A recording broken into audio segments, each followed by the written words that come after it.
Hello friends, எல்லாம் எப்படி இருக்கீங்க? வெல்கம் டு மிஸ்ஸஸ் சம்பா சமையல். இன்னைக்கு நம்ம செய்ய போறது என்னன்னு பாத்தீங்கன்னா கஸ்டர்ட் பவுடர் செய்ய போறோம். இது வெளியே போய் கடையில வாங்க வேண்டிய அவசியம் இல்லை. இதுக்கு பொருள் தேவையானது கொஞ்சம் தான். அது என்னென்ன பொருள் தேவைன்னு நான் சொல்றேன். இது எதுக்கு யூஸ் ஆகுன்னு பாத்தீங்கன்னா ஐஸ்கிரீமுக்கு, புட்டிங்க்கு, மில்க்ல கலந்து போட்டு கொடுக்கலாம். குழந்தைங்களுக்கு ரொம்ப பிடிக்கும். நீங்க ரெடிமேடா வாங்கறதுக்கு பதிலாக நானே சொல்லித்தரேன். இது எப்படி செய்யலாம்னு பார்க்கலாம். வாங்க வீடியோக்குள்ள போலாம். கஸ்டர்ட் பவுடர் தயாரிக்கிறதுக்கு 1 கப் சுகர் எடுத்திருக்கேன். அதை நைஸா பவுடரா அரைச்சிட்டு வந்துடுறேன்.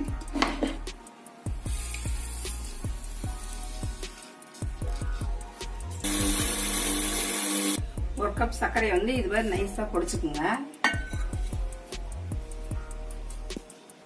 இந்த சர்க்கரை எடுத்த கப் அளவுலயே பாதி அளவு எடுத்து மில்க் பவுடர் எடுத்திருக்கோம்.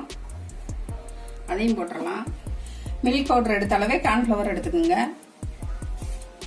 வாசத்துக்கு ஒரு 1/2 ஸ்பூன் வெண்ணிலா எசன்ஸ் ஊற்றலாம். நல்லா இருக்கும். Yellow colour, food colour 2 pinch போட்டுக்கலாம்.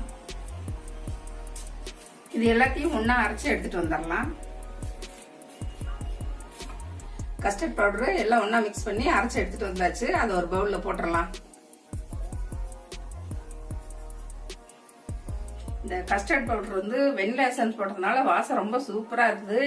இது ஐஸ்கிரீமுக்கு போடலாம், ஃப்ரூட்ஸ் ஜூஸ் செய்யும்போது அதுக்கு போடலாம், புட்டிங்க்கு போடலாம். ரொம்ப டேஸ்டா இருக்கும். செலவு கம்மி தான். இதை வீட்லயே நம்ம ரெடி பண்ணிக்கலாம். கடையில வாங்கினா இவ்வளவு காசு கொடுக்கணும். இதுக்கு கலர் ஒரு அழகுக்காக தான். கொஞ்சம் ஒரு பிஞ்ச் போட்டீங்கன்னா போதும். Yellow colour kesari powder ready ஆயிரும். இப்படி அரைச்சு எடுத்துட்டு இப்படி ஒரு டப்பால போட்டு ஃப்ரிட்ஜ்ல வச்சுட்டீங்கன்னா நம்ம எப்ப வேணாலும் எடுத்து யூஸ் பண்ணிக்கலாம். இந்த ரெசிபி உங்களுக்கு பிடிச்சிருந்ததுன்னா மிஸ்ஸஸ் சம்பா சமையலுக்கு சப்ஸ்கிரைப் பண்ணுங்க. மறக்காம பெல் பட்டனை கிளிக் பண்ணுங்க. தேங்க்யூ.